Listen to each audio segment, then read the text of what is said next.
चलिए देखिए, हम आज ज्योग्राफी के जो प्रीवियस ईयर पेपर में क्वेश्चन आए हैं उनके बारे में पढ़ने वाले हैं और इससे हमारी बहुत सी चीज़ें जो अभी तक हमने नहीं भी पढ़ी हैं तो वो भी सारे आपके कंसेप्ट क्लियर हो जाएंगे। ठीक है ना। आज हमने टारगेट रखा है 50 क्वेश्चन करने का, देखते हैं कहाँ तक पहुँच पाते हैं हम। ठीक है ना। तो इसी में हमारा जो फर्स्ट क्वेश्चन आता है, देखिए पहला क्वेश्चन है आपका कि निम्नलिखित में से किस राज्य में भारतीय खगोल वेधशाला, कौन सा क्वेश्चन है आपका कि भारतीय खगोल वेधशाला स्थित है। ठीक है ना। आप देखिए खगोल वेधशाला से क्वेश्चन पूछा गया आपका, तो आपको ऑप्शन दिए गए कर्नाटक, उत्तर प्रदेश, जम्मू कश्मीर और बिहार। ठीक है ना। तो इसका जो हमारा सही आंसर होगा वो जम्मू कश्मीर होगा। कौन सा होगा? जम्मू कश्मीर। पहले जम्मू कश्मीर लगाते थे, अगर जम्मू जम्मू कश्मीर ऑप्शन में है तो जम्मू कश्मीर लगाना है, और अगर इधर एक और ऑप्शन है लद्दाख, क्या लगाना है आपको? लद्दाख है अगर ऑप्शन में है तो लद्दाख आंसर लगाना। ठीक है ना। लद्दाख, और यहीं पर एक शहर है जिसका नाम है लेह। लद्दाख की राजधानी कौन सी है आपकी? लेह। यहीं पर आपका लगाया गया है कौन सा? भारतीय खगोल वेधशाला स्थित की गई है। अब बात ये आती है कि ये जो लेह शहर है यहाँ पर कौन सा क्षेत्र है जहाँ पर ये वेधशाला स्थापित की गई है? तो यहाँ पर लिखना आप हंसली शहर है। कौन सा क्षेत्र है आपका? हंसली क्षेत्र। कौन सा क्षेत्र है आपका? हंसली क्षेत्र, लेह लद्दाख में आपकी जो भारतीय खगोल वेधशाला स्थापित की गई है।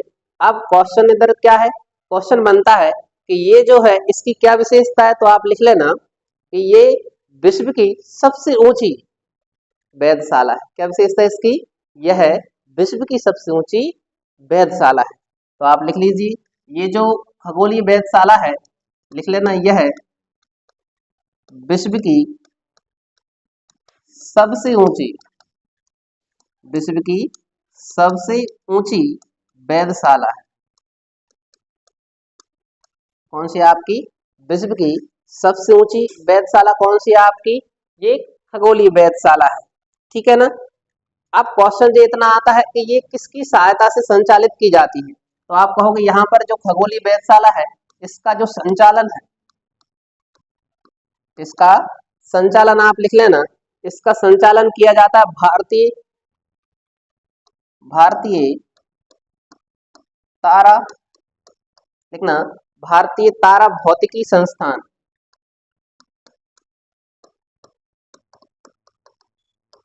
कौन सी संस्थान है आपका?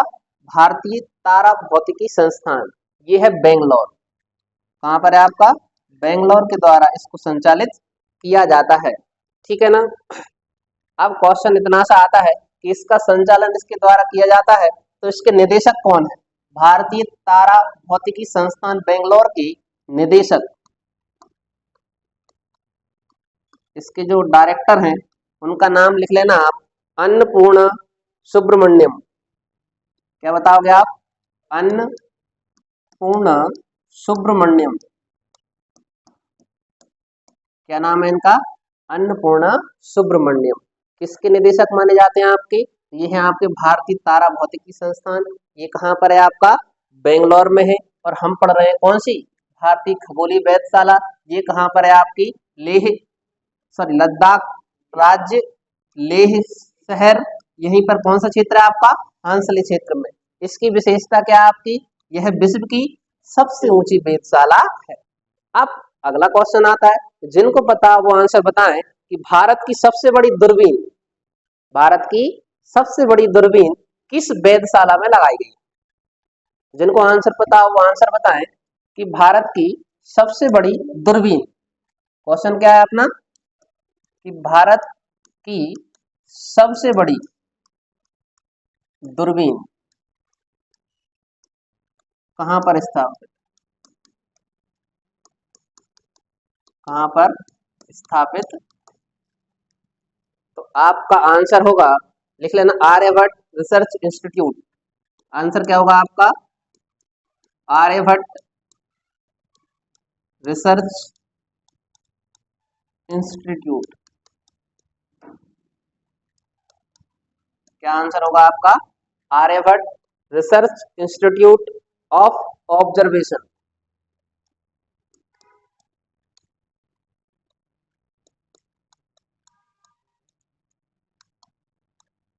आंसर क्या हो जाएगा आपका? Aryabhatta research institute of observation. ठीक है ना, ये भी एक खगोलीय वेधशाला है। ठीक है ना, आपसे पूछा जाएगा ये कहाँ पर है, तो आंसर लगेगा आपका नैनीताल उत्तराखंड। कहाँ पर है आपकी? नैनीताल उत्तराखंड। नैनीताल उत्तराखंड। ठीक है ना, यहीं पर है आपकी कौन सी? भारत की सबसे बड़ी दूरबीन। अब क्वेश्चन ये आता है कि ये जो Aryabhatta research institute of observation है, ये किस चोटी पर बना हुआ है? तो आप लिख लेना मनोरा चोटी। ये कहाँ पर है आपका? मनोरा चोटी। और मनोरा चोटी कहाँ पर है आपकी? नैनीताल उत्तराखंड में। इतना क्लियर है आपका कि मनोरा चोटी कहाँ पर है? नैनीताल उत्तराखंड में है। ठीक है ना, और यहीं पर है आपका Aryabhatta research institute of observation, और यहीं पर लगाई गई आपकी भारत की सबसे बड़ी दूरबीन।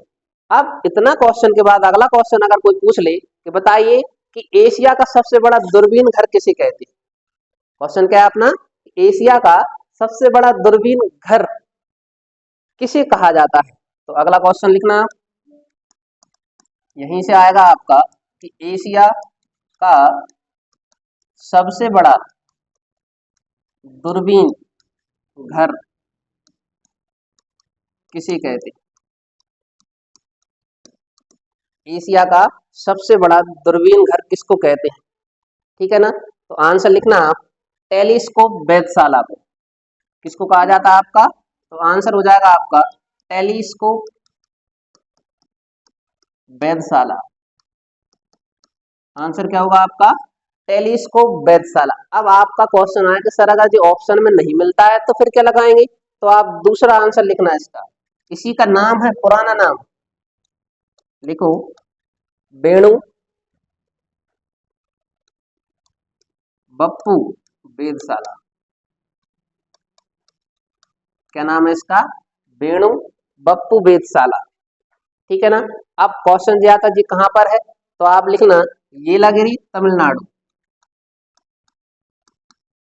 कहां पर है आपका जी? येलागिरी तमिलनाडु। और अगर आपसे इसकी स्थापना पूछी जाती है कि एशिया का सबसे बड़ा दूरबीन घर कहां पर है, तो येलागिरी तमिलनाडु में है। कहां पर है इसका? एक और किस कौन सा वेधशाला है आपकी? टेलीस्कोप वेधशाला या वेणु बप्पू वेधशाला। इसकी जो स्थापना है, स्थापना लिख लेना आप। इसकी जो स्थापना की गई थी 1970 में की गई थी। इसकी स्थापना कब की गई थी आपकी?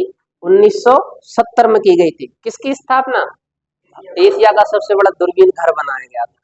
ठीक है ना, अब अगला क्वेश्चन ये आता है कि बताइए ऐसी कौन सी वेधशाला है जो सबसे कम आवृत्ति, क्या है आपकी? सबसे कम आवृत्ति पर भी अवलोकन कर सकती है। तो लिखिए कि एशिया की एकमात्र या भारत की एकमात्र वेधशाला, लिखना भारत की एकमात्र वेधशाला जो कम आवृत्ति, आवृत्ति का मतलब होता है फ्रीक्वेंसी, है ना, कम आवृत्ति पर अवलोकन रिकॉर्ड कर सकती है।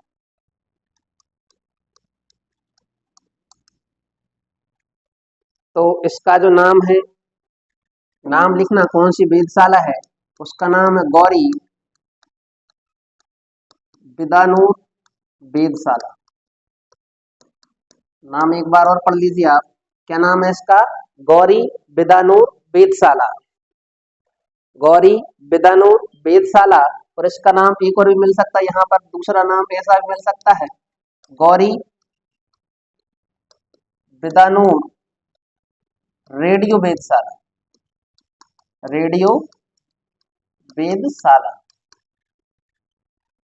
ठीक है ना, अब आपसे पूछा जाएगा जी कहां पर है, तो जी है आपकी बेंगलोर में। कहां पर है आपकी? बेंगलोर में। इसकी स्थापना कब हुई थी? स्थापना हुई थी 1970 में। स्थापना कब हुई थी आपकी? 1970 में हुई थी। इतनी जानकारी आपको खगोलीय वेधशालाओं से संबंधित याद रखना है। ठीक है ना, इधर तक क्लियर है आपका। अब हम बढ़ते हैं हमारे नेक्स्ट क्वेश्चन पर। चलिए देखिए, और ये आपका क्वेश्चन आया है, पढ़ो ध्यान से कि तुमलपल्ली खदान जिसमें विश्व का सबसे बड़ा यूरेनियम भंडार माना जाता है किस राज्य में? यानी आपका क्वेश्चन इतना सा है कि जो तुमलपल्ली खदान है वो किस राज्य में, जो यूरेनियम के लिए सबसे ज्यादा विख्यात है। तो जिनको आंसर हो वो पता करें और बताएं आंसर कहाँ पर है जी, आपकी कौन सी खदान है? हाँ तो बताओ कहाँ पर है। तो ऑप्शन है आपका कर्नाटक, आंध्र प्रदेश, तमिलनाडु, केरल। तो इसका जो आंसर होगा आंध्र प्रदेश। इसका आंसर क्या हो जाएगा आपका? आंध्र प्रदेश। अब जी क्या है, तो अगर आपसे पूछा जाए जी आंध्र प्रदेश में कहाँ पर है, तो आप बता देना कोडप्पा जिले में। कहाँ पर है आपकी? कोडप्पा जिले में। कौन सी खदान है? तुमलपल्ली खदान। ठीक है ना, लिखना भारत की सबसे, क्वेश्चन लिखिए अगला कि भारत की पहली यूरेनियम खदान कौन सी है? भारत की पहली यूरेनियम खदान, भारत की पहली यूरेनियम खदान कौन सी? तो आंसर लिखना जादूगोड़ा खदान। कौन सी है आपकी? जादूगोड़ा खदान। तो देखिए ये तो तुमल्ले खदान हमने पढ़ ली थी, कहाँ पर है? आंध्र प्रदेश। आंध्र प्रदेश का कौन सा जिला है? कोडप्पा जिला। लेकिन हमारा इधर से अगला क्वेश्चन कौन सा बन गया था कि भारत की पहली यूरेनियम खदान कौन सी है? तो कौन सी है आपकी? जादूगोड़ा खदान। और जादूगोड़ा खदान कहाँ पर है? तो आप उसका आंसर लिख लेना झारखंड में है। जादूगोड़ा खदान कहाँ पर है? तो आप बताओगे ये झारखंड में है। कहाँ पर है आपकी? झारखंड में। अब अपना अगला क्वेश्चन आता है कि यूरेनियम का सर्वाधिक भंडार किस देश में है? तो अगला क्वेश्चन आप लिख लेना यूरेनियम यूरेनियम के सर्वाधिक भंडार, यूरेनियम के सर्वाधिक भंडार किस देश में है? तो आंसर हो जाएगा आपका कजाकिस्तान। ठीक है ना, क्या आंसर है? कजाकिस्तान। तो यूरेनियम के सर्वाधिक भंडार कहाँ पर है आपके? कजाकिस्तान में है। और भारत की पहली यूरेनियम खदान कहाँ पर है आपकी? जादूगोड़ा खदान कहाँ पर है आपकी? झारखंड में। और अगला क्वेश्चन यही था हमारा पहला क्वेश्चन कि तुमपल्ली खदान कहाँ पर है आपकी? आंध्र प्रदेश, जो किसके लिए प्रसिद्ध है आपके विश्व में? यूरेनियम के भंडार यहाँ पर माने जाते हैं। ठीक है ना, लेकिन अगर क्वेश्चन आता है कि बताइए 1 किलोग्राम यूरेनियम की कीमत क्या है? अगर आपसे पूछा, आप बता रहे यूरेनियम इतना महंगा है, तो 1 किलोग्राम कितना? 1 किलोग्राम यूरेनियम की कीमत कितनी है? तो अनुमानता बताई जाती है 3 करोड़ रुपए। कितनी बताई जाती है?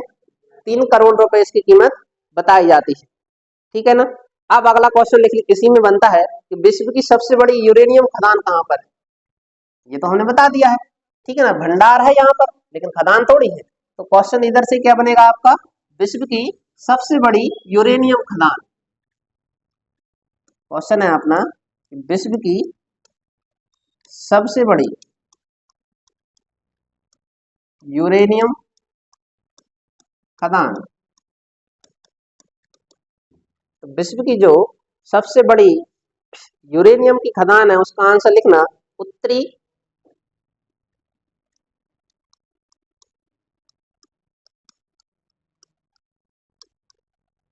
उत्तरी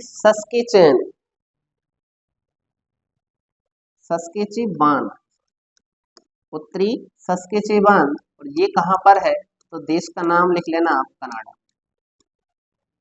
कहाँ पर है आपकी? कनाडा। आप तो इतना सा याद रखिए कि विश्व की सबसे बड़ी यूरेनियम की खदान कहाँ पर है? कनाडा में। इतना क्लियर है। चलिए अब हम, अगर आपसे क्वेश्चन पूछ लिया जाए कि यहीं पर एक देश राज्य का और नाम आया है क्या, कर्नाटक, क्या आया आपका, कर्नाटक। तो कर्नाटक किस लिए प्रसिद्ध है, तो आप लिख लेना, यहाँ पर है कर्नाटक में कोलार खदान। कौन सी आपकी, कोलार खदान, जो सोने के लिए प्रसिद्ध है, ये सोने की खदान, किसकी खदान है आपकी, सोने की खदान। अगर आपसे क्वेश्चन पूछा जाता है बताइए भारत में सर्वाधिक सोना कहाँ से निकाला जाता है, तो कोलार खदान। कोलार खदान कहाँ पर है आपकी, कर्नाटक में। इतना क्लियर है। चलिए नेक्स्ट क्वेश्चन पढ़ना आप।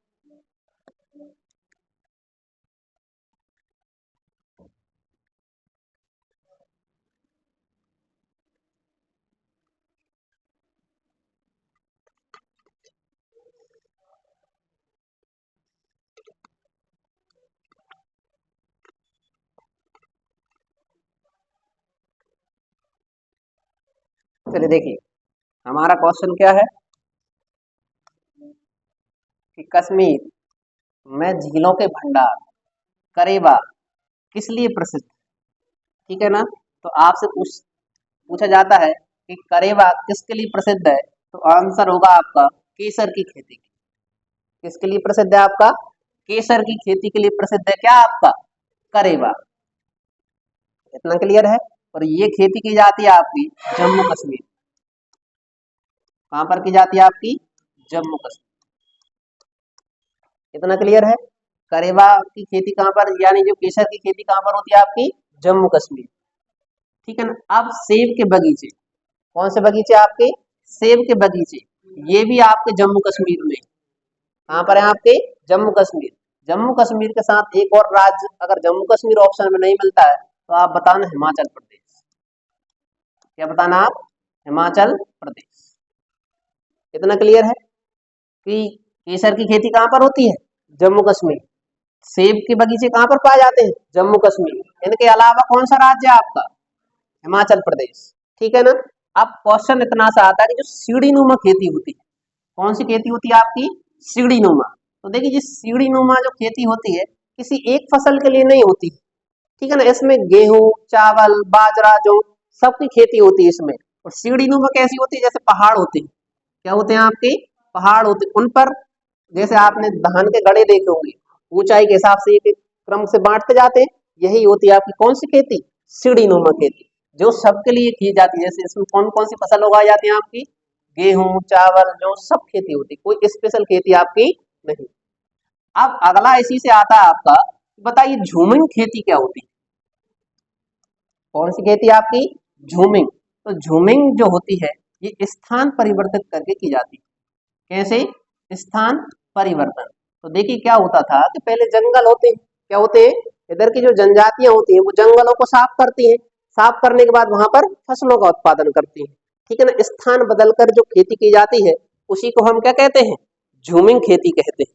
क्या कहा जाता है आपका, झूमिंग खेती किसको कहेंगे अपन, तो आप कहोगे स्थान परिवर्तन करके जो खेती की जाती है उसको क्या कहा जाता है आपका, झूमिंग खेती कहते हैं, ठीक है ना। आप देखिए तो झूमिंग खेती कहाँ की जाती है आपके, सभी राज्यों में अलग अलग नाम से उसको जाना जाता है। बस इतना याद रखना, झूमिंग खेती क्या होती है आपकी, आप कहोगे स्थान परिवर्तन करके जो खेती की जाती है वो झूमिंग खेती कहलाती है, ठीक है ना। अब देखिए अब आपका नेक्स्ट क्वेश्चन है कि बताइए उत्तर भारत के, क्वेश्चन क्या है आपका, उत्तर भारत के विशाल मैदान यानी गंगा के मैदान और दक्कन के पठार के बीच किस पर्वत श्रृंखला का द्वारा विभाजन किया जाता है।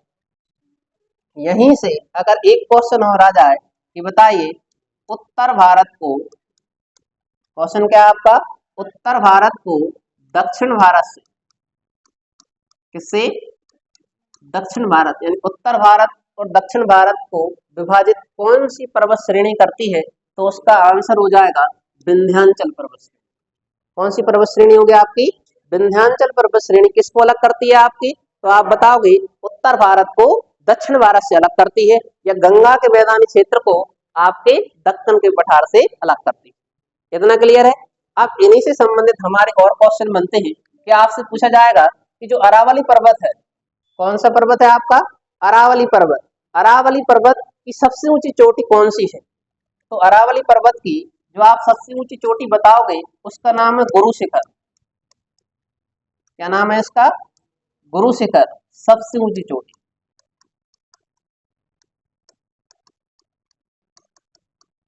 सबसे ऊंची चोटी अरावली पर्वत की सबसे ऊंची चोटी कौन सी है आपकी? गुरु शिखर। विंध्याचल पर्वत की सबसे ऊंची चोटी कौन सी है? तो उसका नाम है अमरकंटक। कौन सी है आपकी? अमरकंटक।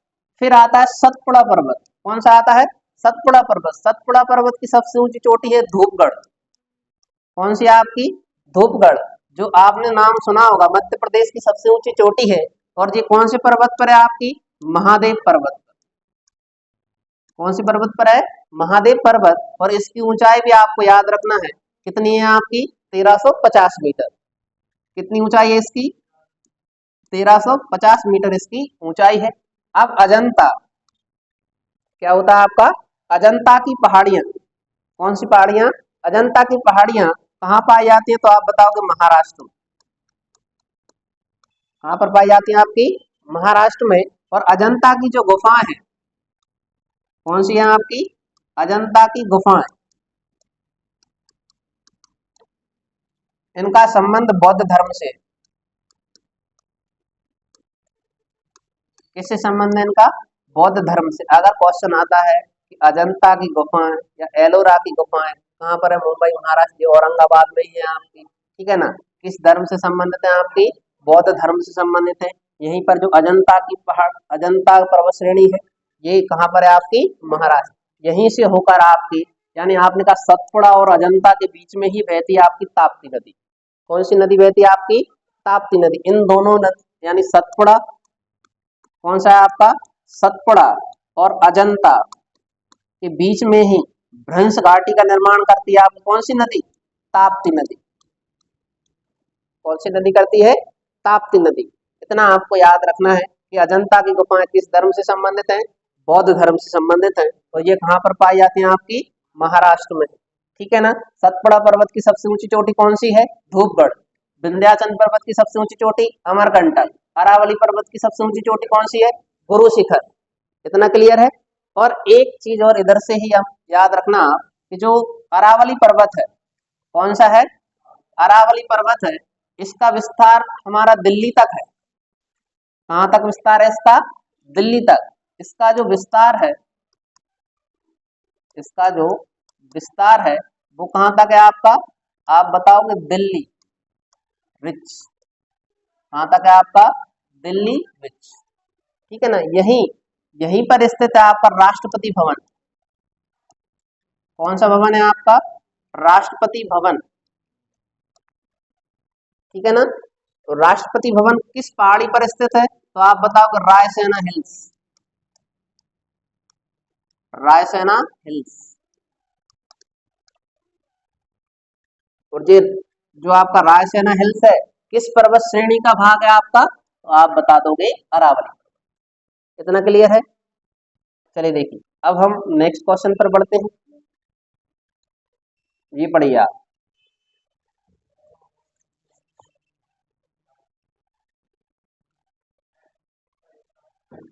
चलिए देखिए, जरावा और सेंतिली जनजाति भारत की किस राज्य या केंद्र शासित प्रदेश से संबंधित हैं? तो ये इसके जो ऑप्शन है आपके पास, कौन कौन से ऑप्शन है?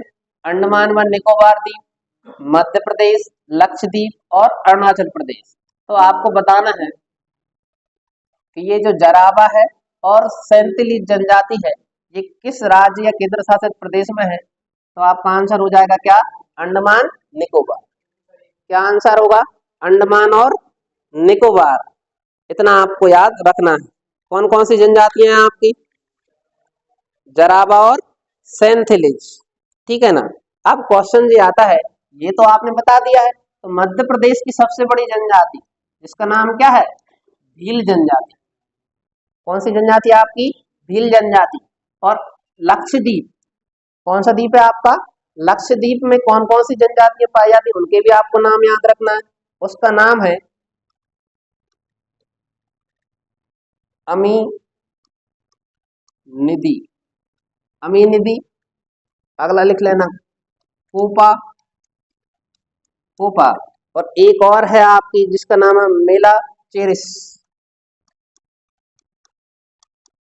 मेला चेरिस।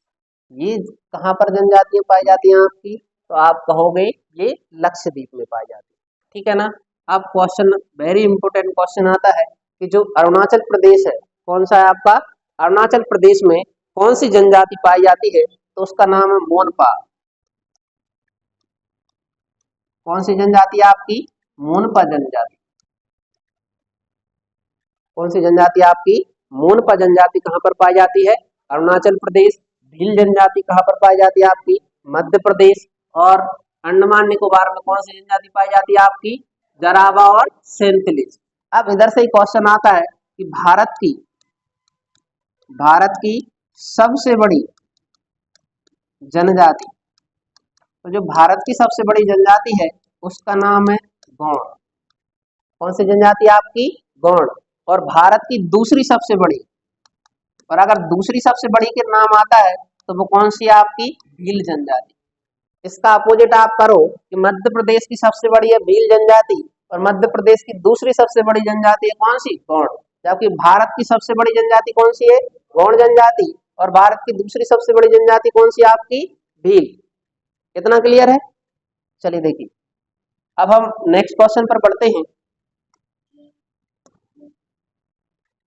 देखिए हमारा 6 नंबर का क्वेश्चन आ गया है कि हथकरघा व हस्तकला के समूह किस राज्य में सर्वाधिक है। क्वेश्चन क्या है हमारा कि हथकरघा व हस्तकला के समूह किस राज्य में सर्वाधिक है, तो आंसर हो जाएगा आपका उत्तर प्रदेश। आंसर क्या हो जाएगा आपका, उत्तर प्रदेश। आपने बता दिया है कि हथकरघा और हस्तशिल्प कला, देखिए ये हाथों से कढ़ाई बुनाई की जाती है आपके, ठीक है ना। तो आपने देखा ही होगा हैंडलूम क्लस्टर, आप सुनते हैं इनके नाम, ठीक है ना। अब उत्तर प्रदेश में जो देखते हैं क्या बनाया जाता है, किस लिए प्रसिद्ध है, यहीं पर है आपकी बनारस। कौन सा क्षेत्र है आपका, बनारस, काशी बनारस का नाम सुना, बाबा विश्वनाथ की नगरी। किसकी नगरी है आपकी, बाबा विश्वनाथ की नगरी है कौन सी, बनारस, ठीक है ना। अब देखिए यहीं पर आपने बनारसी साड़ी का नाम सुना, क्या नाम सुना आपने, बनारसी साड़ी। तो आप लिख लेना उत्तर प्रदेश की फेमस है कौन सी आपकी, बनारसी साड़ी। कौन सी साड़ी है आपकी, बनारसी साड़ी, बनारसी रेशम साड़ी। कौन सी है, बनारसी रेशम साड़ी। लेकिन आपसे पूछा जाए लकड़ी, लकड़ी हस्त शिल्प कला, लकड़ी हस्तशिल्प कला के लिए कौन सा राज्य प्रसिद्ध है, तो आप बताओगे गुजरात। कौन सा हो जाएगा आपका, गुजरात।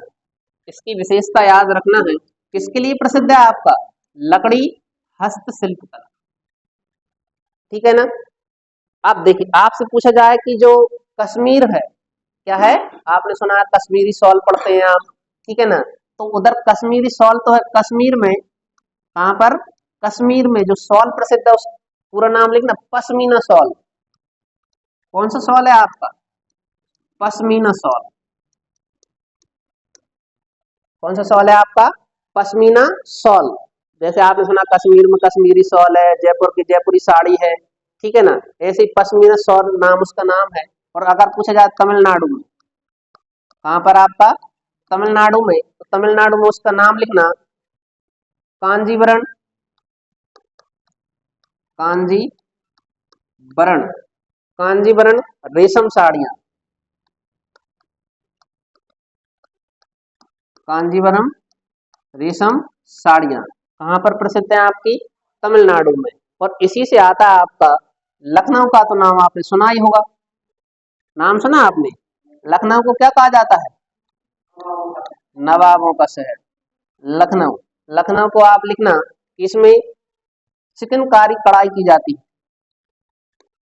चिकनकारी कढ़ाई के लिए प्रसिद्ध है। किसके लिए प्रसिद्ध है आपका, चिकनकारी कढ़ाई, मतलब सिल्क के जो कपड़े होते हैं वो यहीं पर बनाए जाते हैं, कढ़ाई बुनाई की जाती है, ठीक है ना। अब वेरी वेरी इंपोर्टेंट क्वेश्चन लिखना आप कि राष्ट्रीय हथकरघा दिवस कब मनाया जाता है। क्वेश्चन क्या है अपना कि राष्ट्रीय हथकरघा दिवस, तो लिखना आप राष्ट्रीय हथकरघा दिवस। राष्ट्रीय हथकरघा दिवस कब मनाया जाता है? तो आप लिख लेना, ये 7 अगस्त को मनाया जाता है। कब मनाया जाता है आपका? 7 अगस्त को क्या मनाया जाता है आपका? राष्ट्रीय हथकरघा दिवस मनाया जाता है। ठीक है ना, इतना क्लियर है इधर तक। अब हम बढ़ते हैं हमारे नेक्स्ट क्वेश्चन पर पहुंचते हैं। क्वेश्चन है आपका, राम सेतु किस जलडमरू मध्य में स्थित है? जल्दी से इसके ऑप्शन पढ़िए और आंसर लगाने की कोशिश करिए।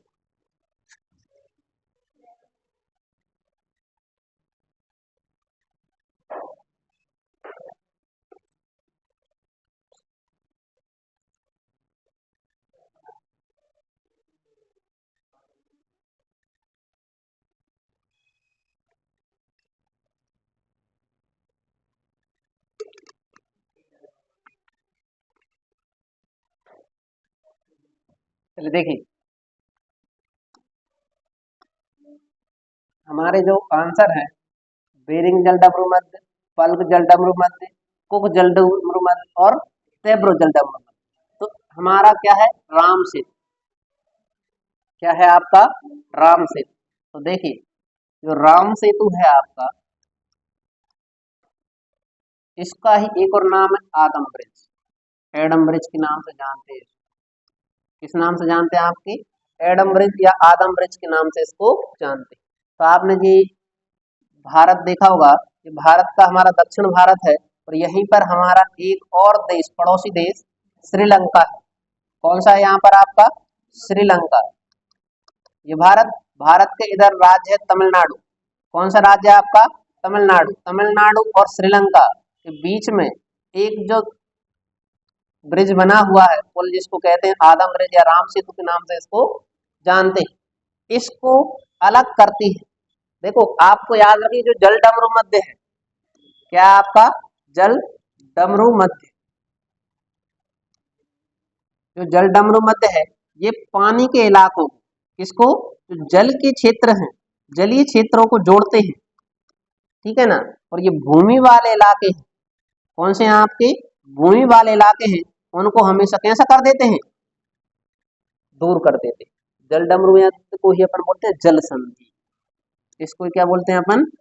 जल संधि कहते हैं। ठीक है ना। अब आप कहोगे, जो पाक जल डमरू मध्य, पल्क को ही बोलते हैं अपन पाक जल संधि। क्या बोलते हैं अपन? पाक जल संधि। किन किन देशों के बीच में है? तो आप बताओगे भारत और श्रीलंका के बीच में। ठीक है ना, भारत और श्रीलंका के बीच में कौन सी जल संधि है? तो आप बताओगे पाक जल संधि है। ठीक है ना, कौन सा जल डमरू मध्य है? पाक जल डमरू मध्य, या इसका एक और नाम क्या है? पल्क जल डमरू मध्य के नाम से भी इसको जानते हैं।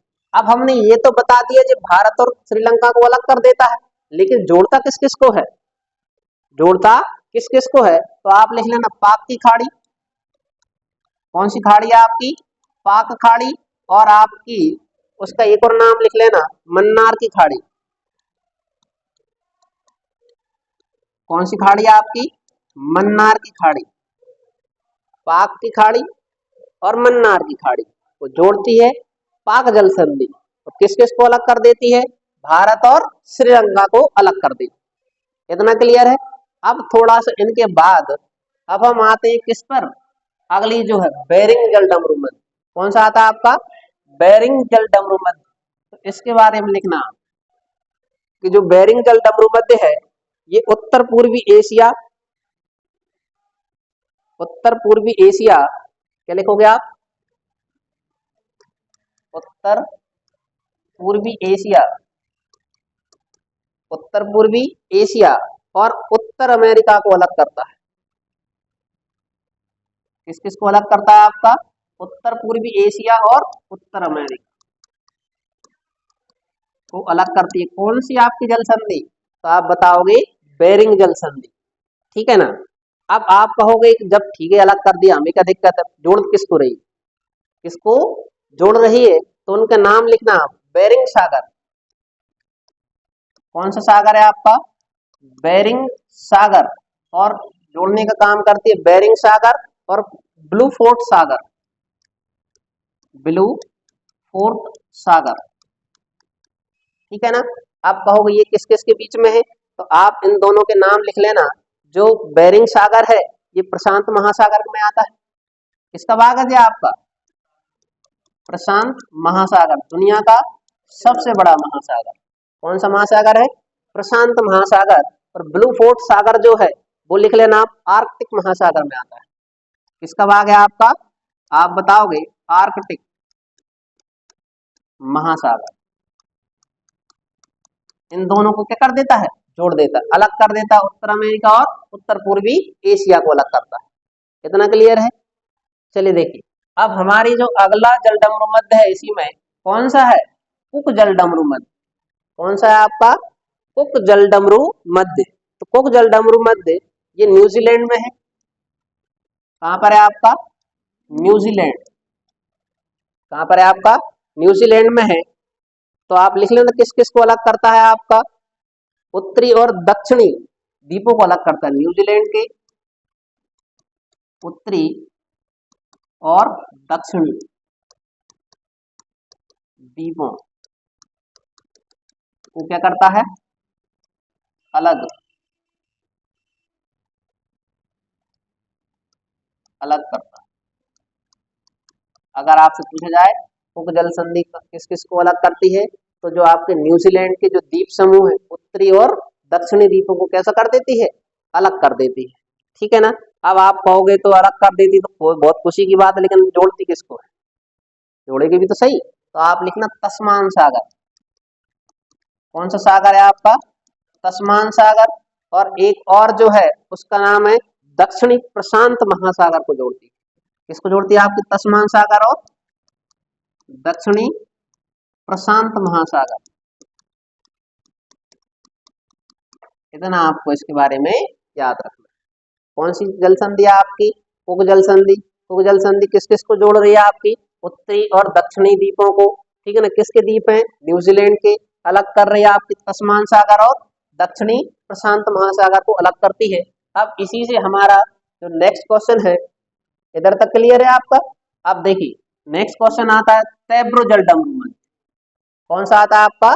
तेब्रो जल डमरू मध्य। तो तेब्रो जल डमरू मध्य का ही एक और नाम भी है, उसका नाम लिखना आप, जिब्राल्टर जल संधि। इसी को क्या कहा जाता है आपका? जिब्राल्टर जल संधि। कौन सी जल संधि आपकी? जिब्राल्टर जल संधि के नाम से इसको जाना जाता है। ठीक है ना? ये किस किस को अलग करती है? तो आप लिख लेना, अलग करती है स्पेन और जिब्राल्टर को। स्पेन और जिब्राल्टर को अलग करती है। ठीक है ना? अब भूमि वाले इलाकों को अलग कर दिया, अब जोड़ेगी किसको? जल वाले इलाकों को जोड़ेगी। अब किन किन को जोड़ती है? तो उनके नाम लिख लेना आप, भूमध्य सागर और अटलांटिक सागर। किसको जोड़ेगी आपकी ये? भूमध्य सागर और अटलांटिक सागर। कौन सा है आपका? अटलांटिक सागर। अटलांटिक सागर, या आप क्या कह सकते हैं इसको जी, तो भैया आपका क्या है? महासागर है, अटलांटिक महासागर। कितना क्लियर है? तो जी हमने चारों के बारे में समझ लिया है, बेरिंग जल संधि, पाक जल संधि, कुक जल संधि और तेब्रो जल संधि। ठीक है ना? अब हम बढ़ते हैं हमारे नेक्स्ट क्वेश्चन पर। ये पढ़िए आप कि क्वेश्चन है कि पिगमिलियन पॉइंट, मैग्नेटिक हिल्स पॉइंट, काली मेरे, फाल से दीवी पॉइंट किन किन राज्यों में स्थित है? ठीक है ना? तो वह देखिए पिगमिलियन जो पॉइंट है, कौन सा पॉइंट है आपका? पिगमिलियन पॉइंट का ही एक और नाम है इंदिरा पॉइंट। क्या नाम है इसका? इंदिरा पॉइंट। इसी को नाम दिया जाता है पार्सन पॉइंट। क्या नाम दिया जाता है? पार्सन पॉइंट दिया जाता है। और जी आपने नाम पढ़ा है भारत का सबसे दक्षिणतम बिंदु। कौन सा है आपका? भारत का सबसे दक्षिणतम बिंदु कौन सा है? इंदिरा पॉइंट, पार्सन पॉइंट या पिगमिलियन पॉइंट। ये कहाँ पर है आपका? अंडमान निकोबार। कहाँ पर है आपका? तो आप बताओगे अंडमान निकोबार। पहला ऑप्शन क्लियर हुआ आपको? अब दूसरा ऑप्शन देखिए, मैग्नेटिक हिल। कौन सा आपका? मैग्नेटिक हिल्स यानी चुंबकीय चोटी, ये जो है आपकी, ये आपकी है जम्मू कश्मीर। कहाँ पर है आपकी? जम्मू कश्मीर। ठीक है ना। अब अगला आता है पॉइंट कालीमरे। कौन सा है आपका? पॉइंट कालीमरे, ये है आपका तमिलनाडु। कहाँ पर है आपका? तमिलनाडु। ठीक है ना। और हमारा जो है फाल्सी दीवी पॉइंट, कौन सा है आपका? फाल्सी दीवी पॉइंट, तो ये हो जाएगा आपका कहाँ पर? आंध्र प्रदेश। तो इनके नाम आपको याद रखना। तो इससे अगर हम देखें तो हमारा कौन सा ऑप्शन होगा? फर्स्ट ऑप्शन आपका राइट आंसर हो जाएगा। ठीक है ना। एक बार और इनके नाम पढ़ लीजिए आप। ठीक है ना। Pygmalion point, Indira point, parcel point कहाँ पर है आपके? अंडमान निकोबार। इसकी विशेषता भारत का सबसे दक्षिणतम बिंदु है। ठीक है ना। अब मैग्नेटिक हिल्स जम्मू कश्मीर में है, पॉइंट कालीमरे तमिलनाडु में है, फाल्सी दीवी पॉइंट आंध्र प्रदेश में। इधर तक क्लियर है आपका? चलिए देखिए, अब हम नेक्स्ट क्वेश्चन पर बढ़ते हैं। एशिया का पहला निर्यात प्रसंस्करण जोन 1965 में किस स्थान पर स्थापित किया गया था? तो आपका क्वेश्चन है कि एशिया का पहला निर्यात प्रसंस्करण जोन 1965 में किस स्थान पर स्थापित किया गया था? 9th नंबर का क्वेश्चन है। तो इसका आंसर हो जाएगा आपका, आप आंसर लगाएं कांडला। क्या होगा आपका? कांडला। ऑप्शन कौन कौन सी? सूरत, कोची, कांडला, चेन्नई। आपका राइट आंसर कौन सा है? कांडला। कांडला में कब स्थापित किया गया था आपका? 1965 में स्थापित किया गया था। तो कांडला कहाँ पर पड़ता है आपका? गुजरात में। कांडला कहाँ पर पड़ता है आपका? तो आप लिख लेना, उसका नाम क्या है? गुजरात। क्या नाम है उसका? गुजरात। ठीक है ना। किसके लिए प्रसिद्ध है आपका? निर्यात प्रसंस्करण के लिए। लेकिन ये तो ठीक है, हमने गुजरात का बता दिया है, लेकिन अगर आपसे क्वेश्चन बनता है कि भारत में सर्वाधिक निर्यात करने वाला राज्य कौन सा है? भारत में, भारत में सर्वाधिक निर्यात करने वाला राज्य, करने वाला राज्य, तो देखिए आपने एक कहावत सुनी होगी, दिल्ली है दिल वालों की और मुंबई पैसे वालों की। और मुंबई कहाँ पड़ती है आपकी? महाराष्ट्र। तो सर्वाधिक सबसे ज्यादा जो निर्यात किया जाता है वो कहाँ से किया जाता है आपका? महाराष्ट्र राज्य से। ठीक है ना। इतना आपको याद रखना है, क्योंकि आपने इधर ही पढ़ा हुआ है जवाहरलाल नेहरू बंदरगाह। कौन सा है आपका? जवाहरलाल नेहरू बंदरगाह है। तो हाँ, तो आपने देखा पेट्रोलियम का सबसे ज्यादा व्यापार किया जाता है। ठीक है ना। तो याद रखना, भारत का सर्वाधिक निर्यात करने वाला राज्य कौन सा है? महाराष्ट्र है। इतना क्लियर है। और हमारे इस क्वेश्चन का आंसर क्या था? कांडला, गुजरात 1965 में स्थापित किया गया था। अब क्वेश्चन इधर से एक और शहर हमें हाईलाइट हो रहा है, कौन सा है? सूरत।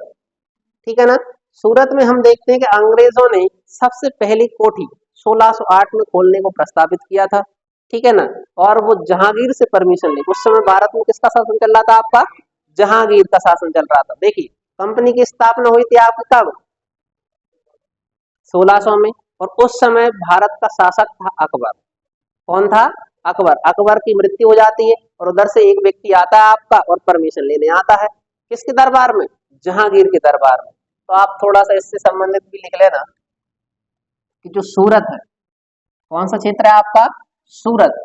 सूरत में ब्रिटिश ईस्ट इंडिया कंपनी, कौन सी कंपनी है आपकी? ब्रिटिश ईस्ट इंडिया कंपनी ने 1608 में, कब? 1608 में पहली फैक्ट्री, पहली फैक्ट्री खोलनी चाहिए, खोलनी चाहिए। देखो एक चीज याद रखिए, जरूरी नहीं है हम जैसा सोचते हैं वैसा हो। इन्होंने सोचा था कि सूरत में हम पहले फैक्ट्री खोलेंगे, अब खोलेंगे, लेकिन खुली नहीं है। अब खोलेंगे तो मतलब वहां के राजा से आपको क्या लेनी पड़ेगी? परमिशन लेनी पड़ेगी। और यहीं पर लिख ले रहे यहाँ का शासक, यानी दिल्ली का शासक कौन था आपका? तो आप कहोगे जहांगीर। कौन था आपका? जहांगीर।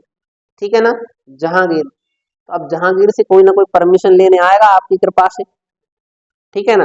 और जो परमिशन लेने आया था उसका नाम लिख लीजिए आप, कैप्टन हॉकिंस। कौन आया था? Captain Hawkins. जहांगीर से क्या लेने आया था? परमिशन। ठीक है ना। लेकिन आपसे पूछ सकते भेजा किसने था, अपने आप थोड़ी ना आया होगा।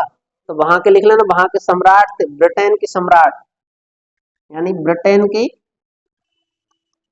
सम्राट, उनका नाम था जेम्स प्रथम। क्या नाम था इनका? जेम्स प्रथम। वहां के सम्राट कौन थे आपके? जेम्स प्रथम। ठीक है ना। लेकिन देखिए क्या हुआ, जहांगीर ने परमिशन देने से क्या कर दिया था? मना कर दिया। ठीक है ना। जब परमिशन देने से उन्होंने मना किया तो फिर जाके दूसरे आपके मसूलीपट्टनम में जाके फैक्ट्री खोल लेते हैं आपके। उसके बाद 1613 में, कब? 1613 में, डेट याद रखना। कौन सी डेट है आपकी? 1613 में जाके इन्होंने दोबारा से सूरत में फैक्ट्री खोल दी थी। कहाँ पर खोल दी थी उन्होंने? सूरत में। फैक्ट्री कब चालू हुई है आपकी? 1613। कोशिश कब की गई थी आपकी? 1608 में, है ना। असफलता दिखाती है नहीं रहा, एक बार असफल हो गए, बार बार थोड़ी ना असफल होंगे। ठीक है ना। तो अगली बार कब खोल दिया उन्होंने? सूरत में। अब आपसे पूछा जाएगा सूरत की एक आध और विशेषता बताइए आप। ठीक है ना। तो इसकी विशेषता, इसको 3 राष्ट्रीय उद्यानों का घर कहते हैं। क्या विशेषता है इसकी आपकी सूरत की? तो इसकी वेरी इंपॉर्टेंट विशेषता लिखना आप, जो बहुत कम ही बच्चों को पता होता है। इसकी विशेषता क्या है आपकी? तो आप बताओगे इसको, इसको 3 राष्ट्रीय उद्यानों का घर कहते हैं। क्या कहा जाता है इसको? 3 राष्ट्रीय उद्यानों का घर।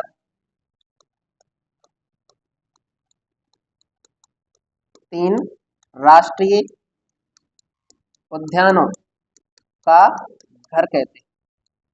3 राष्ट्रीय उद्यानों को घर कहते हैं किसे? सूरत को। 3 ओर से बांग्लादेश से घिरा हुआ राज्य कौन सा है? त्रिपुरा। ऐसे आपको नाम याद रखना।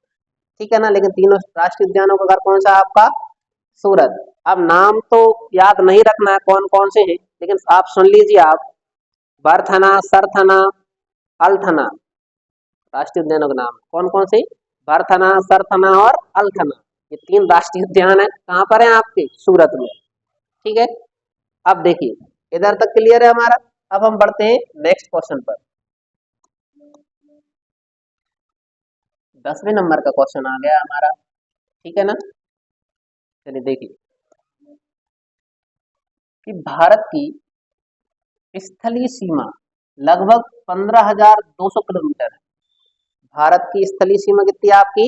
लगभग 15,200 किलोमीटर है। तो भारत की सबसे लंबी स्थलीय सीमा की लंबाई किस देश के साथ?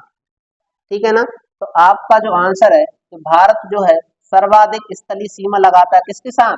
बांग्लादेश के साथ। और कितनी लगती है इसकी? आपकी 4,096 किलोमीटर। कितनी लगती है आपकी? 4,096 किलोमीटर। ठीक है ना। ये तो सर्वाधिक लगती है आपकी। लेकिन आपसे पूछ सकते हैं कि सबसे कम, क्या पूछा जाता है आपसे?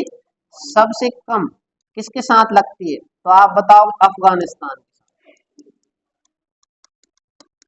सबसे कम किसके साथ लगती है आपकी? अफगानिस्तान। अफगानिस्तान के साथ लगती 106 किलोमीटर। अफगानिस्तान के साथ कितनी लगती है आपकी? 106 किलोमीटर। इतना क्लियर है। चलिए देखिए, अब आपसे पूछा जाता है कि पाकिस्तान भी है, चीन भी है, नेपाल भी है, इनके साथ भी इसकी सीमा लगती है। तो आपको बताना है कितनी कितनी सीमा लगती है इनके साथ। एक बार आप सोच लीजिए किस देश के साथ कितनी सीमा लगती हैं।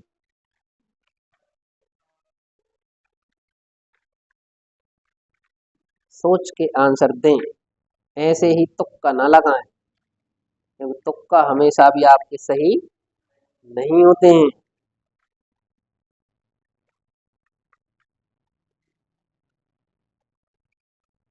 तो आप नहीं बताएंगे मतलब आपने सोच लिया है। तो लिख लीजिए आप, पाकिस्तान। किसके साथ? पाकिस्तान के जो साथ सीमा लगती है 3323 किलोमीटर। कितनी लगती है? 3323 किलोमीटर। ठीक है ना। कितनी सीमा लगती है? 3323 किलोमीटर। चीन के साथ लिखना आप 3481 किलोमीटर। कितनी लगती है? 3481 किलोमीटर। और वहीं आपका नेपाल, कौन सा आ गया आपका? नेपाल। नेपाल के साथ लगती है 1751 किलोमीटर। कितनी लगती है? 1751 किलोमीटर। यह आपको इनकी भी सीमाओं का ध्यान रखना है, विशेष ध्यान रखना है, ठीक है ना, क्योंकि पाकिस्तान अपना भाई है, पड़ोसी देश है, उसके बारे में तो आपको विशेष कर याद रखना पड़ेगा। और नेपाल के बारे में इसलिए याद रखना पड़ेगा क्योंकि जो आपके रिश्तेदार हैं, कौन है? रिश्तेदार, क्योंकि माता सीता यहीं पर थी आपकी, यहीं से उनका जन्म हुआ था, ठीक है ना। और जो आप विचित्र प्राणी जानते ही हो, विचित्र देश है जो सबको परेशान करके रखा हुआ है, जिसका आप दिन भर में 10, जिसके सामान दिन भर में 10 बार यूज ना करो तो आप ही किस काम के हो, ठीक है ना। क्या नाम है इसका? चीन। ठीक है, अब अपन बढ़ते हैं आगे। लेकिन एक चीज और याद रखना, आप पाकिस्तान के साथ कौन सी रेखा जुड़ी हुई है आपके? रेड क्लिफ रेखा। भारत और पाकिस्तान के बीच में कौन सी रेखा है? तो भारत और पाकिस्तान, ये और याद रखना, भारत और पाकिस्तान के बीच में कौन सी रेखा है आपकी? रेड क्लिफ रेखा। कौन सी रेखा आपकी? रेड क्लिफ रेखा। किस किस के बीच में आपकी? भारत और पाकिस्तान के बीच में, ठीक है ना। और अगर आपसे कोई पूछे कि बताओ कौन कौन से राज्य लगते हैं इनके साथ, तो आप बता सकते हैं कि बांग्लादेश के साथ किन किन राज्य सीमा साझा करते हैं? तो इनके नाम लिख लेना आप इधर ही। बांग्लादेश के साथ, किसके साथ? बांग्लादेश के साथ सबसे पहला है आपका पश्चिम बंगाल। कौन सा है आपका? पश्चिम बंगाल। पहला पश्चिम बंगाल हो गया, ठीक है। दूसरा है आपका असम।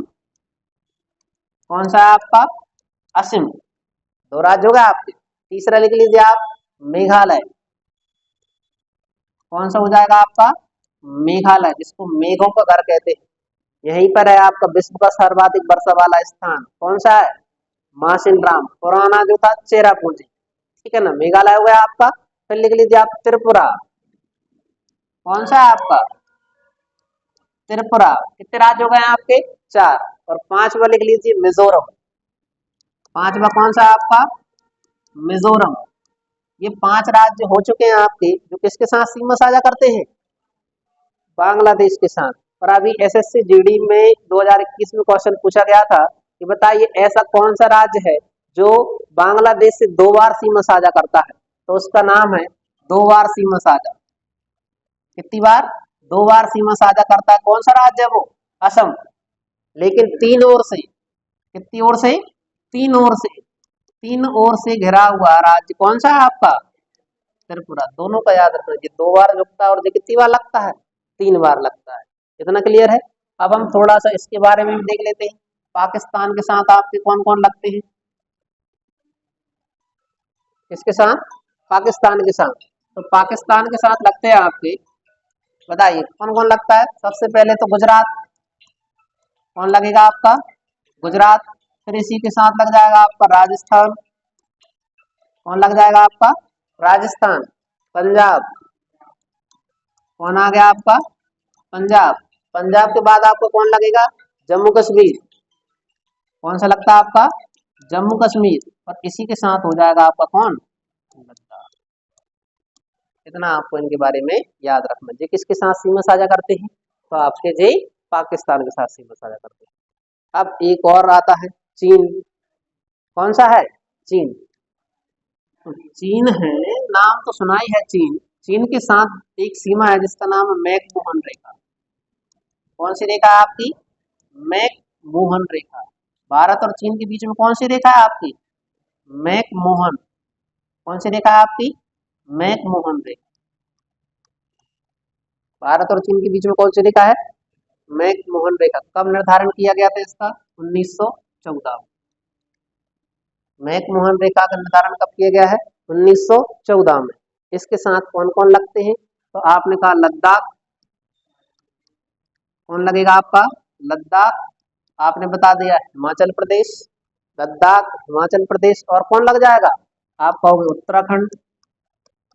कौन लग जाएगा आपका? उत्तराखंड हो गया। फिर आपका लगेगा इसके साथ सिक्किम। कौन लगेगा आपका? सिक्किम। और सिक्किम के बाद जो इससे लगता है उसका नाम है अरुणाचल प्रदेश। कौन लगता है इसके साथ? अरुणाचल प्रदेश। इनके नाम आपको याद रखना, ठीक है ना। अब अगला एक और राज्य बचा हुआ है आपका, बेचारा छोटा सा राज्य, छोटा सा देश, क्या नाम है इसका? नेपाल। इसके साथ लगता है आपका उत्तराखंड। कौन लगता है आपका? उत्तराखंड हो गया। फिर इसी के साथ आप कहते हो हम तो हैं यूपी वाले, लेकिन अपन वर्तमान में कौन है? एमपी वाले, ठीक है ना। यूपी हो गया, उत्तराखंड हो गया, इसी के साथ लगता है आपका कौन? बिहारी बाबू, बिहार लग गया है। और इसी के साथ लगता है आपका पश्चिम बंगाल और सिक्किम। कौन लगेगा आपका? पश्चिम बंगाल, और कौन लगेगा आपका? सिक्किम। पश्चिम बंगाल और सिक्किम। कितने राज्य लग रहे हैं इससे भी? 5 राज्य ही लगते हैं। इतना क्लियर है? तो हमारे ये राज्यों के बारे में भी हमने देख लिया है। चलिए देख, अब हम बढ़ते हैं हमारे नेक्स्ट क्वेश्चन पर। ये जो क्वेश्चन है इसको आप ध्यान से पढ़ लें एक बार। निम्नलिखित में से कौन से क्षेत्र जैव विविधता के हॉटस्पॉट है? ठीक है ना। जैव विविधता मतलब इसको इंग्लिश में बोलते हैं बायोडाइवर्सिटी, यानी जो आपकी पेड़ पौधे वनस्पतियां पाई जाती है, किस कहाँ पर क्षेत्र पर आपको सबसे ज्यादा विविधताएं देखने को मिलती है? क्या देखने को मिलती हैं? विविधताएं आपको देखने को मिलती है, ठीक है ना।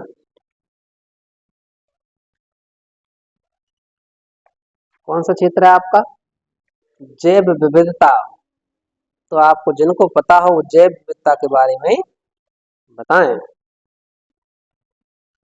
तो पहला ऑप्शन देखो, ऑप्शन तो उसने दो बना के दिए हैं आपको। तो देखो पहला है पश्चिमी हिमालय। कौन सा हिमालय है? पश्चिमी हिमालय। पश्चिमी हिमालय पर आप देखते हैं जम्मू कश्मीर से लग जाता है। कहाँ से लगता है? जम्मू कश्मीर से लगता है। लेकिन जम्मू कश्मीर पे आपने देखा होगा नदियां तो निकलती है वहां से, लेकिन वहां पर भराव क्षेत्र कहीं नहीं, पहाड़ी इलाका है। कौन सा? पर्वत है आपकी, पर्वत चोटियां हैं, तो वहां पर तो आपको वनस्पति नहीं पाई जाती, ठीक है ना। ये ऑप्शन तो हमारा पूर्णतः कैसा हो गया है? गलत, ठीक है ना। अब देखिए पूर्वी हिमालय है। कौन सा हिमालय है? पूर्वी हिमालय। पूर्वी हिमालय आपका जाता कहाँ पर? आपका ये जो पूर्व सेवन सिस्टर में जो आपके राज्य आते हैं वहां पर पहुंच जाता है। और जहां पर आपको गंगा ब्रह्मपुत्र सुंदरबन डेल्टा का नाम आपने सुना है, वहां पर तो दलदली भूमि भी है, वहां पर तो आपकी मैंग्रोव वनस्पति भी पाई जाती है। यानी आपका वहां पर कौन सा हॉटस्पॉट है? आपका जैव विविधता हॉटस्पॉट है। एक ऑप्शन तो क्लियर हो गया आपका। दूसरा देखिए, दूसरा कौन सा है आपका?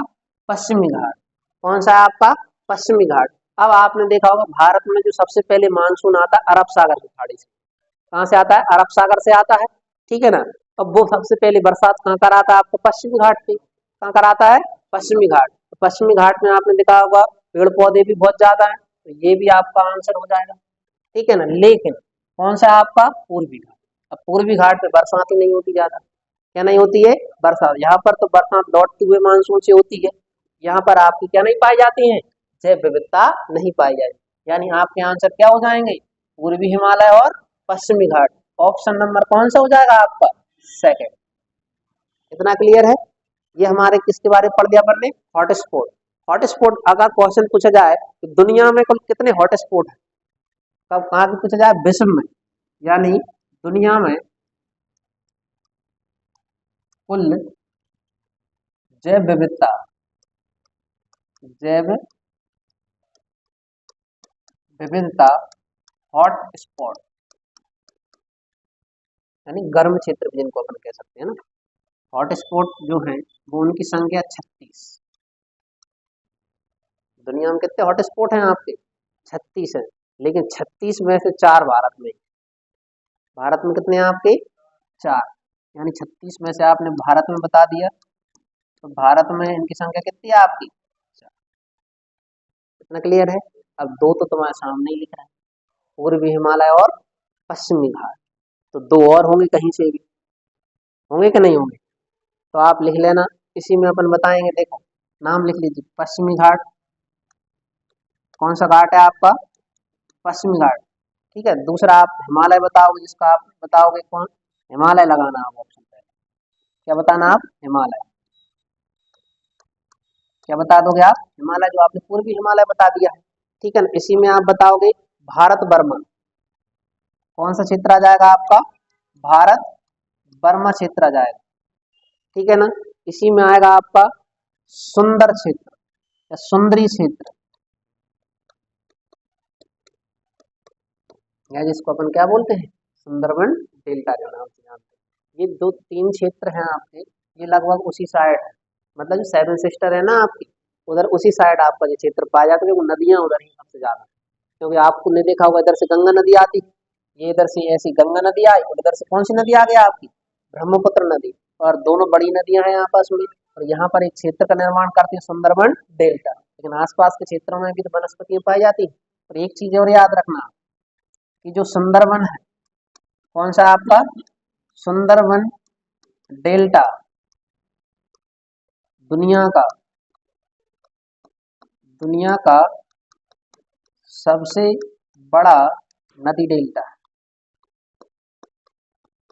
दुनिया का सबसे बड़ा कैसा है, नदी डेल्टा। कौन कौन निर्माण करते हैं इसका, तो आप बताते हैं गंगा और ब्रह्मपुत्र। कौन निर्माण करते हैं इसका, गंगा और ब्रह्मपुत्र। सुंदरबन डेल्टा में मैंग्रोव वनस्पति पाई जाती है। कौन सी पाई जाती है आपकी, मैंग्रोव वनस्पति। इतना क्लियर है आपको। चलिए अब हम बढ़ते हैं नेक्स्ट क्वेश्चन। सोनापानी लघु जल विद्युत परियोजना किस राज्य में स्थित है। कौन सी परियोजना आपकी, सोनापानी लघु जल विद्युत परियोजना किस राज्य में स्थित है। तो आपको इसका आंसर बताना है, किसका, सोनापानी। नाम तो सुना ही होगा आपने, कौन सा पानी है, सोना पानी है भैया, कह रहे हैं सोने का पानी है। 12वें नंबर का क्वेश्चन है आपका, जल्दी से करिए आप। सोना पानी, अच्छा मेघालय लगा के आओ, भैया कह रहे हैं मेघालय लगा देंगे हम तो आंसर, ठीक है ना। तो जो सोना पानी है, कौन सा पानी है आपका, सोना पानी, ये है आपकी मिजोरम में, सॉरी सॉरी सॉरी, सोना पानी जो है आपका ये मेघालय, कहाँ पर है आपका, मेघालय में, लिख लीजिए। सोना पानी क्षेत्र कहाँ पर है आपका, मेघालय में है। इसकी जो अंग्रेजों ने 1922 में पहली बार इसकी शुरुआत की गई। इसकी शुरुआत कब हुई थी आपकी, शुरुआत 1922 किसने की थी आपकी, किसने शुरुआत करवा दी थी आपकी, अंग्रेजों ने इसकी शुरुआत करवा दी थी। कब करवाई थी आपकी, 1922 में। लेकिन वेरी इंपॉर्टेंट करके लिखना, भारत की पहली जल विद्युत परियोजना। देखो जल विद्युत है, ठीक है ना, लेकिन पहले भी याद रखना है आपको, तो लिख लीजिए आप, भारत की पहली जल विद्युत परियोजना, भारत की पहली जल विद्युत परियोजना कौन सी है, तो उसका नाम लिख लेना आप, शिव समुद्रम परियोजना। कौन सी है आपकी, तो आप बताओगे शिव समुद्रम परियोजना। कौन सी आपकी, शिव समुद्रम परियोजना है। ये कहाँ पर है आपकी, जो शिव समुद्रम परियोजना है ये कावेरी नदी पर है। किस नदी पर है आपकी, कावेरी नदी पर है। कावेरी नदी पर है, तो राज्य का नाम लिख लेना कर्नाटक। राज्य का क्या नाम है आपका, कर्नाटक राज्य में। इधर तक क्लियर है। चलिए देखिए नेक्स्ट क्वेश्चन पर पहुंचते हैं। पॉलीमेटलिक मॉड्यूल में मुख्य रूप से कौन सी धातु पाई जाती है। कौन सी पाई जाती है आपकी, यानी क्वेश्चन है आपका, पॉलीमेटलिक मॉड्यूल में मुख्य रूप से कौन सी धातु पाई जाती है। तो ऑप्शन है निकेल, क्रोमियम, कोबाल्ट, मैंगनीज। तो आपका आंसर क्या हो जाएगा, मैंगनीज पाई जाती, ठीक है ना। लेकिन इनके बारे में एक और वेरी इंपॉर्टेंट क्वेश्चन याद रखना कि मैंगनीज का जो सबसे ज्यादा उत्पादन या भंडार जो भी है, इन सब में जो अग्रणी राज्य है उसका नाम लिख लीजिए आप। कोई बताएगा कौन सा राज्य है, मैंगनीज से संबंधित आपको बताना है, तो वो राज्य है उड़ीसा।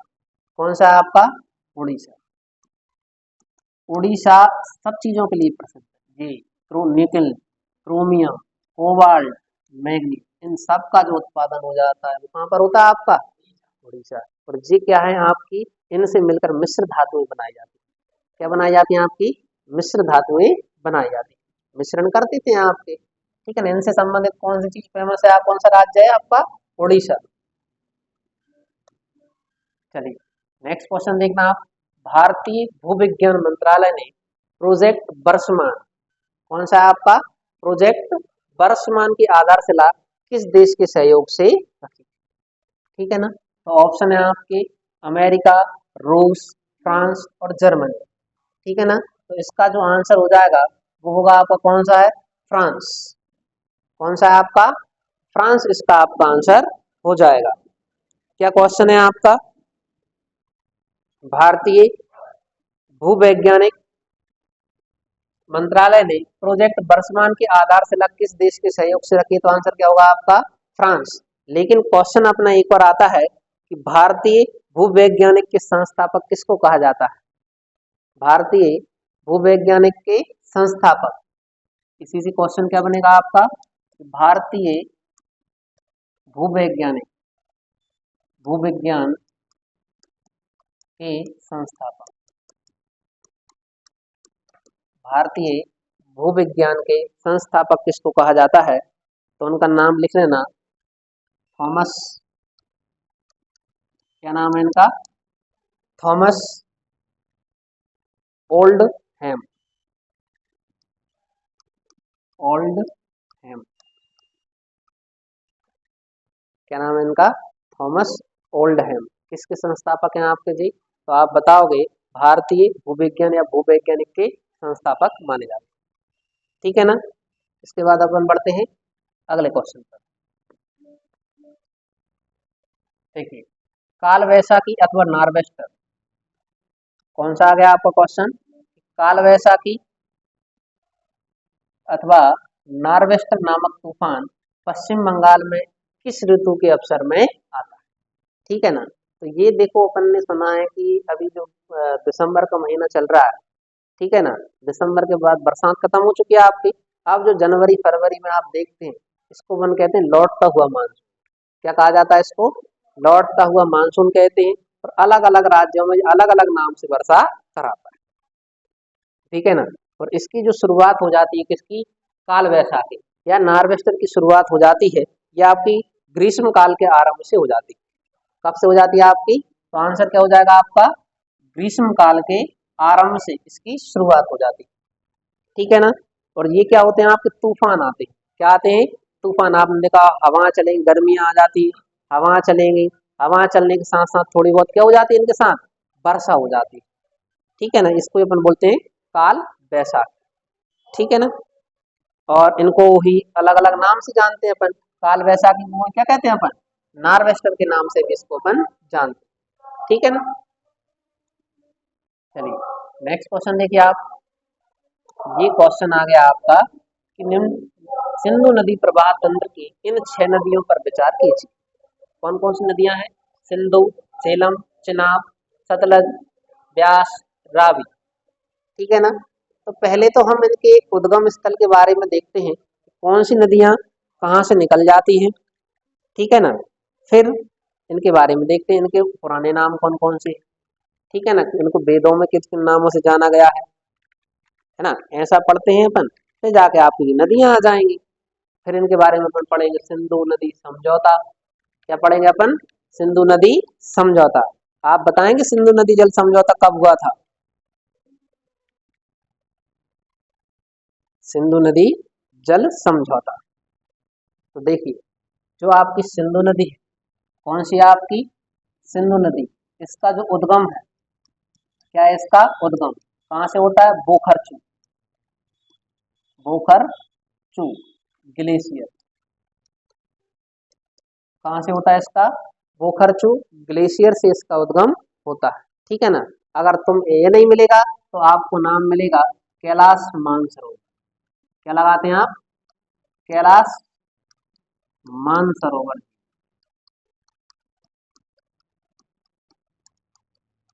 कैलाश मानसरोवर झील। और ये कैलाश मानसरोवर झील कहाँ पर है आपकी, तिब्बत, कहाँ से होता है, तिब्बत, ठीक है ना। इस नदी का उद्गम स्थल होता है, ठीक है ना। और सिंधु नदी का एक और नाम है, कोई बताएगा क्या नाम है इसका? सिंधु नदी का नाम, तो आप सिंधु नदी का ही नाम बताते हैं शेरमुख। क्या कहा जाता है इसको? शेरमुख के नाम से भी जाना जाता है। इसका जी क्या है? अन्य नाम। किसका नाम है जी? सिंधु नदी का क्या नाम है? शेरमुख के नाम से भी इसको जानते हैं। और जे आपके जम्मू कश्मीर में, कहाँ पर आपकी? जम्मू कश्मीर में बुंजी नामक गार्ज बनाती है। बुंजी नामक क्या बनाती है? गार्ज बनाती है, जो दुनिया का सबसे गहरा नदी गार्ज। इसकी क्या विशेषता है जी आपका? दुनिया का सबसे गहरा नदी गार्ज। गार्ज का मतलब होता है गड्ढा या खड्डा कह सकते हैं। ठीक है ना? कौन सी नदी निर्माण करती है आपकी? सिंधु नदी करती है। इतना क्लियर है? ठीक है ना? और अगर आपसे पूछ लीजिए भारत में प्रवेश कहाँ से करती है, तो भारत में जो प्रवेश करती है उसका नाम है क्या? दमचौक।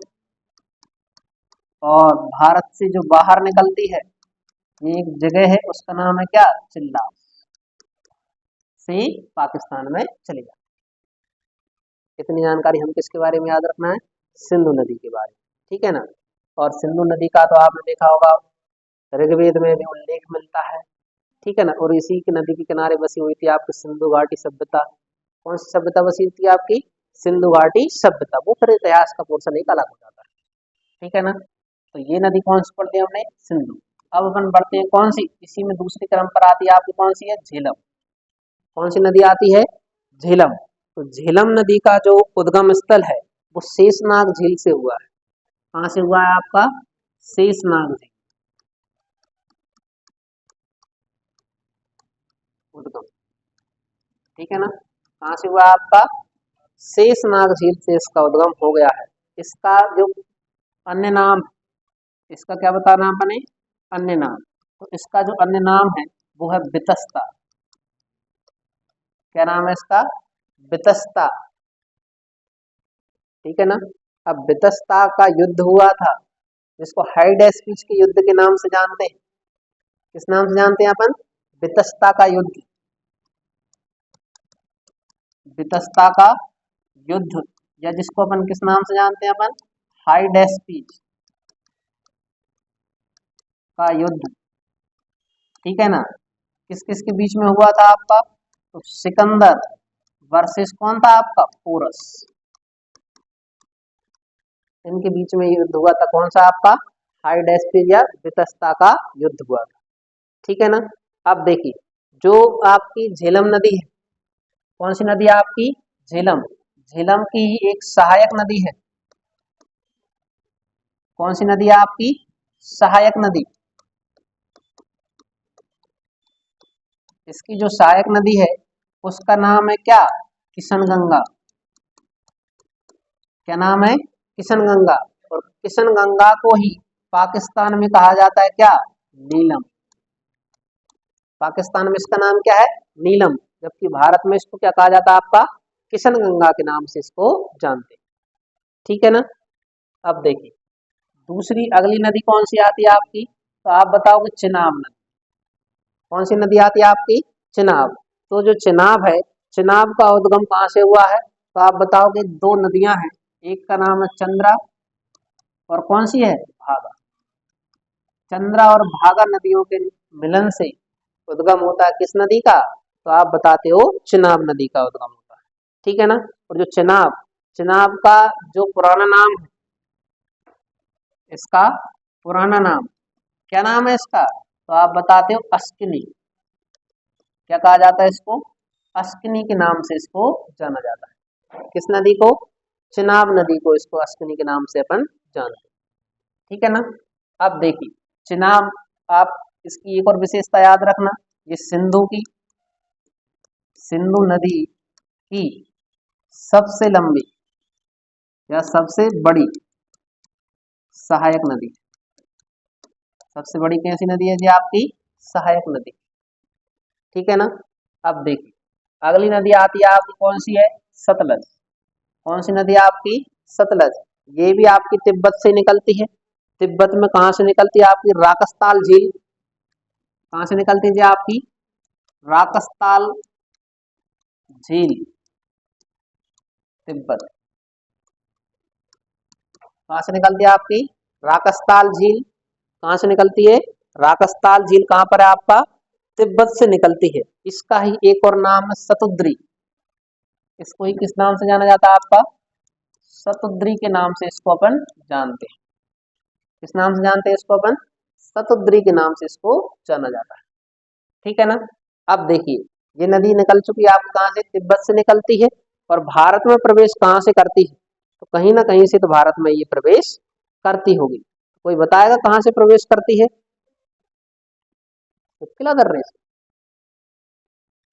हाँ तो लिख लीजिए आप। तो इसका आंसर क्या हो जाएगा आपका? सिपकिला दर्रा। और सिपकिला दर्रा कहाँ पर है आपका? हिमाचल प्रदेश में। ये वहां से भारत में प्रवेश करती है। ठीक है ना? अब अगला क्वेश्चन देखिए। अब अगली नदी आती है अपनी कौन सी है? ब्यास नदी। कौन सी नदी है? ब्यास। और जो ब्यास नदी कहाँ से निकलती है इसके बारे में बताएंगे आप? ये ब्यास कुंड से ही निकलती है। कहाँ से निकलती है आपकी? ब्यास कुंड। और इसका ही एक और अन्य नाम है। अन्य नाम क्या है इसका? ब्यास का ही अन्य नाम है बिपाशा। क्या कहा जाता है इसको? बिपाशा के नाम से जाना जाता है। और लास्ट जो नदी बची है हमारी उसका नाम क्या है? रावी नदी। कौन सी नदी है आपकी? रावी नदी। रावी नदी का जो प्राचीन नाम है क्या नाम है उसका? पयोष्णी। रावी नदी का जो प्राचीन नाम क्या है आपका? पयोष्णी। कौन सा नाम है आपका? पयोष्णी नाम से जाना जाता है। और रावी नदी यानी पयोष्णी के किनारे ही हुआ था आपका कौन सा युद्ध? दसराग युद्ध। कौन सा युद्ध हुआ था आपका? दसराग युद्ध हुआ था। तो आप रावी नदी इसी के किनारे लिख लेना। आप कौन सा युद्ध हुआ था आपका? दसराग युद्ध। राजा सुदास कौन थे आपके? राजा सुदास और 10 राजाओं के बीच में हुआ था। कौन सा? दुनिया का पहला युद्ध। इसको कहा जाता है दसराग युद्ध के नाम से अपन जानते हैं। और इसका पुराना नाम क्या है आपका? पयोष्णी। ठीक है ना? और हड़प्पा शहर कौन सा है? हड़प्पा शहर किस नदी के किनारे है? तो आपने कहा है रावी नदी के किनारे। ठीक है ना? इतना क्लियर है? अब हम पढ़ते हैं जो हमारा अब क्वेश्चन है उस पर आते हैं। ठीक है ना? कि उसने कहा कि 3 नदियां हैं कौन कौन सी जिसको सवाल पढ़ो। सिंधु जल संधि कौन सी संधि है आपकी? सिंधु नदी जल समझौता। ये हुआ था आपका 1960 में। कब हुआ आपका? सिंधु नदी जल समझौता। यानी ये जो समझौता हुआ आपका कब हुआ था आपका? 1960 में। ठीक है ना? जब 1960 में हुआ तो उसमें एक बात की गई कि जो शुरुआत की ऊपर की 3 नदियां जिनका नाम क्या क्या है देखो? सिंधु, फिर आती है झेलम, फिर कौन सी आती है आपकी? चिनाब। ये सीक्वेंस याद रखना नदियों के बहने का क्रम। सबसे ऊपर है सिंधु, फिर झेलम, फिर चिनाब। ठीक है ना? फिर कौन सी आएगी आपकी? रावी, फिर ब्यास, फिर कौन सी आ जाएगी आपकी? सतलुज। ठीक है ना? अब इनका जो समझौता हुआ ये जो शुरुआत की 3 नदियां हैं कौन सी नदियां हैं? शुरुआत की 3 नदियां हैं। इनका जो पाकिस्तान है वो 80% पानी यूज करेगा। कितना करेगा आपका? 80%। ठीक है ना? लेकिन जो भारत है वो उनके पानी का कितने परसेंट यूज करेगा आपका? 20%। ठीक है ना? लेकिन जो आखिरी की 3 नदियां हैं नीचे वाली इनका जो पाकिस्तान है वो 20% यूज करेगा और भारत कितना करेगा आपका? 80%। ये हमारा किसमें हुआ था आपका? सिंधु नदी जो समझौता हुआ था उसमें हुआ था। इतना क्लियर याद है आपको? याद रखना सिंधु नदी जल समझौता कब हुआ था आपका? 1960 में। अब इसमें देखो उपरोक्त किन नदियों के जल का पूर्ण उपयोग कर सकता है? सिंधु नदी जल के तहत पाकिस्तान में प्रवेश करने वाली पूर्व भारत उपरोक्त किन नदियों को पूर्ण जल का उपयोग कर सकता है? तो आपको 3 नदियां बता दी, रावी, ब्यास और सतलज। कहाँ है रावी, ब्यास, सतलज? रावी, ब्यास, सतलज। बी ऑप्शन आपका राइट आंसर। क्योंकि इधर देखिए उसने सीक्वेंस में नहीं दिए, नदियां ऊपर नीचे कर दी, तो आपको याद रखना पड़ेगा इस सीक्वेंस में। इतना क्लियर है? चलिए देखिए अब हम नेक्स्ट क्वेश्चन पर बढ़ते हैं। चंद्रभागा नदी कि चंद्रा और भागा नदियों का संगम किस स्थान पर होता है। तो अभी हमने पढ़ा था कि इनसे ही नदी कौन सी नदी बन जाती है आपकी, तो आपने कहा कि चिनाब नदी बन जाती है। उस क्षेत्र को किस नाम से जाना जाता है, तो आप नाम बताओगे। एक क्षेत्र जगह है उसका नाम है लाहौल स्पीति। क्या क्षेत्र का नाम है आपका? लाहौल स्पीति में जाकर वो आपस में मिल जाती है और उसका नाम पड़ जाता है चिनाब। क्या नाम पड़ता है? चिनाब नाम पड़ता है। आप जिसको क्या नाम बोल सकते हैं? चंद्रभागा कह सकते हैं। ठीक है ना। और देखिए जो श्रीनगर है, कौन सा नगर है आपका? श्रीनगर। इसकी जो स्थापना करी थी किसने की थी आपकी? सम्राट अशोक ने। ठीक है ना। एक और नगर बसाया था जिसका नाम है ललितपुर। कौन सा था आपका? ललितपुर। और ललितपुर कहाँ पर है आपका जी? नेपाल। जी ललितपुर नहीं, उत्तर प्रदेश वाला। ठीक है, ये कहाँ का है आपका? नेपाल। ये दोनों की स्थापना किसने की थी आपकी? सम्राट अशोक ने। इतना क्लियर है? चलिए अब हम बढ़ते हैं आपके मिठानकोट पाकिस्तान में आपके जाके ये जो नदी है, कौन सी नदी है आपकी? मिठानकोट पाकिस्तान में जाके आपकी चिनाब नदी मिलती है उसमें। याद रखना, चिनाब नदी सिंधु नदी में कहाँ पर जाकर मिलती है? मिठानकोट पाकिस्तान। ठीक है ना। आगे देखिए, भारत के किस राज्य में सर्वाधिक कोस्ट गार्ड स्टेशन स्थापित किए गए? क्वेश्चन क्या है आपका कि भारत के किस राज्य में सर्वाधिक कोस्ट गार्ड स्टेशन स्थापित किए गए? ठीक है ना। तो कोस्ट गार्ड जो स्टेशन है वो सबसे ज्यादा स्थापित किए गए हैं। कौन आंसर बताएगा? महाराष्ट्र, तमिलनाडु, गुजरात या फिर Andhra Pradesh? Coast guard station स्थापित किए गए हैं, तो कोशिश करिए आप बताने की।